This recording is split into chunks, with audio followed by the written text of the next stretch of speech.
Hi, my name's Nicole. I'm 31 years old and I've lived through the rise of online radicalization. And I'm here to explain to you exactly how that arc has went historically. I have it written down, so excuse me for reading things, but here we go. To understand the rise of online radicalization, we need to trace the story back to the wildest corners of the internet and see how irony, humor, and chaos became a political tool. You might be hearing the term groper a lot. What is a groper? The groypers are a far-right movement associated with Nick Fuentes that is critical of mainstream conservative figures, including Charlie Kirk, accusing them of being too moderate. They've often clashed with Kirk, especially during events known as the Groper Wars, where they tried to challenge and provoke him and Turning Point USA, which is Charlie Kirk's organization. Some pieces align with what people associate with Groper ideology: opposition to mainstream conservative figures like Kirk, meme culture references, distrust of Planck moderate conservatism. But these are more about style and symbolism than formal membership. Many of the signs are ambiguous or indirect. Memes or critical views of Kirk doesn't automatically make someone a groyper. Groypers didn't come out of nowhere. They're part of a long arc of online radicalization and backlash politics in the US that stretches back to Obama's presidency and even before that. These were the culture battles of 2010. Here is the timeline and the connective tissue between then and now. Obama's presidency lasted from 2008 to 2016.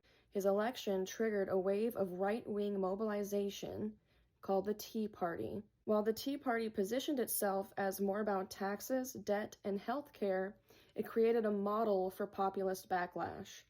Online, this was the era when YouTube pundits and early Twitter users began mixing conservative talking points with culture war rhetoric, anti-PC, anti-feminism. And the first Black president intensified racial resentment in some corners of American politics. It did not cure racism like a lot of people believe. Birtherism, the conspiracy theory that Obama wasn't born in the US, united mainstream Republicans with fringes, showing how internet-spread misinformation could shape political identity. 4chan's poll board exploded during this time, fusing irony, trolling, and explicit bigotry. The Obama years coincided with the mainstreaming of meme warfare. Users created whole political identities around shitposting. I'm going to describe to you how 4chan and poll actually worked. Imagine you're in early 2010s internet. You open up 4chan and you go to the poll board, which is politically incorrect. It's a chaotic scroll of posts, mostly anonymous, some with usernames, but no real history to be tracked because threads will delete over time if they're not interacted with. Keep this in mind. Attention is survival. One day, someone posts a meme. It's half joke, half provocation. Another anon replies, pretending to take it seriously. Another edits the meme, making it darker, making it more offensive. That's what happens to Pepe the Frog. Suddenly, a thread forms where dozens pile on, some sincerely racist, others just trolling, but all of them working together. From there, anons spin off into raids. They decided to flood Twitter hashtags with their memes, mass downvote videos on YouTube, or prank call. They called it weaponized autism, using obsessive coordinated energy to manipulate online attention. Irony was the shield. If called out, they'd say it's just a joke, or you're overreacting. But inside the community, irony blurred into sincerity. Over time, repeated exposure hardened some trolls into true believers. What started as lulz became identity. That mix of anonymity, competition to be outrageous, irony turning into conviction is exactly what incubated the alt-right and later the groypers. The culture trained a generation to see politics as a game of memes and ambushes where shock is equivalent to power. Poll was made up by denizens of B, which was 4chan's random board. And if you were on there, you were called a B-tard. It was the Wild West of 4chan. There was no real rules, just a fictional, list of rules that those people made up, if that makes sense. Everything from shock images to absurd memes to just the actual most worst content you would see on the internet. Not even just shock, just plain horrible. That would be up there. The culture valued anonymity, chaos, and one-upmanship. The only way to stand out was to post something more outrageous, funny, or offensive than the last anon. For the lulz meant actions didn't need a purpose beyond amusement or disruption.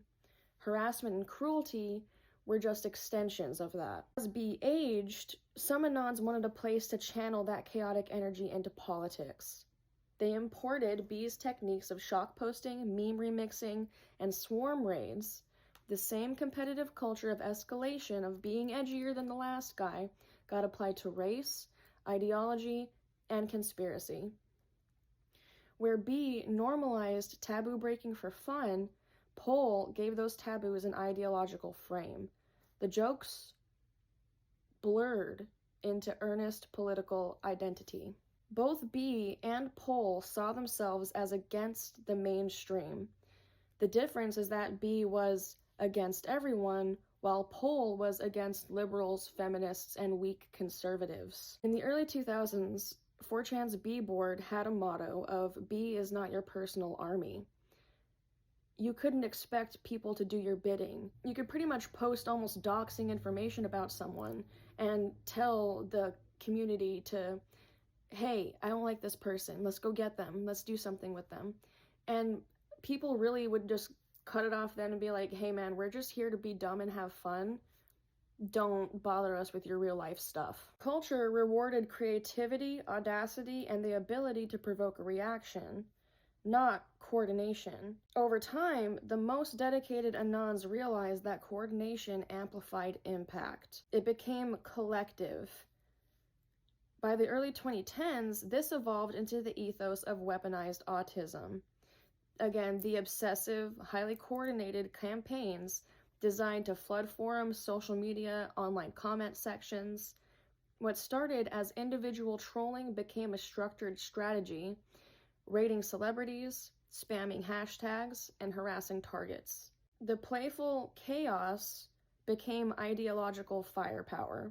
The culture shifted to a model where dedication, coordination, and obsessive focus, again, weaponized autism, could move ideas and influence real-world politics. The line between trolling for fun and trolling as activism blurred, setting the stage for Gamergate, alt-right meme warfare, and eventually the groypers. So let's talk about Gamergate. This was from 2014 through 2015. It started as a harassment campaign targeting women in gaming and quickly grew into a wider cultural backlash against feminism, social justice warriors, and progressive cultural influence. Doxing, memes, raids, and swarm harassment were all coordinated on forums like 4chan and Twitter. It radicalized a generation of mostly young men into seeing culture as a zero-sum battle, and mainstreamed the idea of anti-SJW as a political identity. It blended irony and cruelty, mocking victims while claiming it was just for the lulz. Future right-wing influencers like Milo Yiannopoulos gained traction by riding Gamergate's wave. The groypers inherit three core traits from the eras that came before them. The Obama-era backlash of mainstream conservatism radicalized through resentment of cultural change, amplified by the internet. Gamergate's playbook of harassment and meme warfare with ironic detachment as a political weapon. And the alt-right's rebrand after Charlottesville. Fuentes wrapped the same ideology in trad Catholic aesthetics and youthful irony. Groypers don't look like KKK or old school Nazis.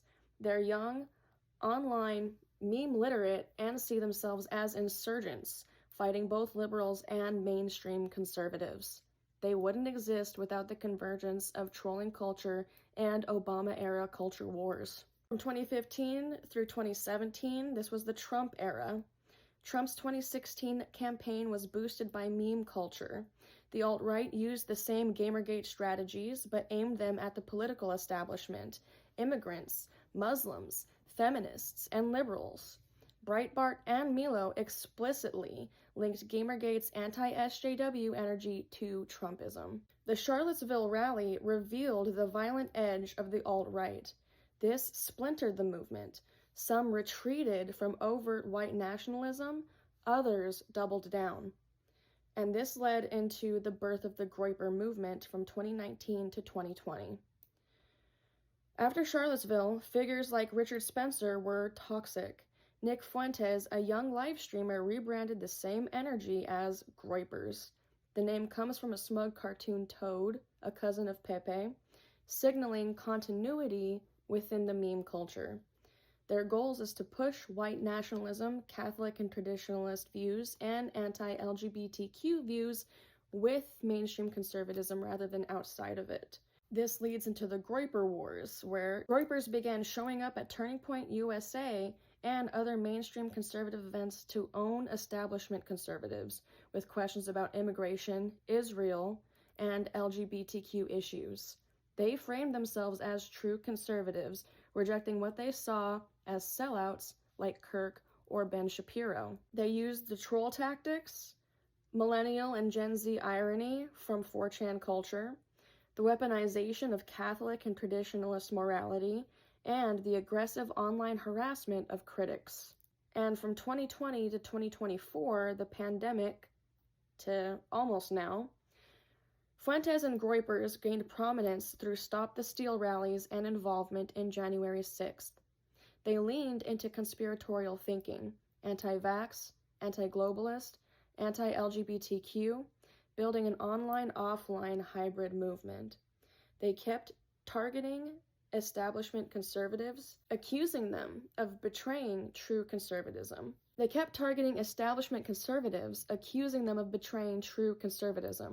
Just like Gamergate turned gamers against gaming journalists, groypers turned young conservatives against their own mainstream leaders. So from the Obama era, from 2008 to 2014, we have conservative backlash, meme culture, and anti-PC resentment. Then we have Gamergate from 2014 to 2015, which is cultural grievance, weaponized online, trolling becomes political tools. Then Trump's rise from 2015 to 2017, meme politics goes mainstream, Pepe culture overlaps with the far right. And then post-Charlottesville, after 2018 to 2019, that's when the alt-right splinters and Nick Fuentes launches groypers as a rebrand. And then groypers today, from 2019 through 2025, is a youth-driven, far-right faction attacking conservatives from within, inheriting meme troll culture from Gamergate, from 4chan, from angry, bitter old men who were on the internet when they were 40 in 2000.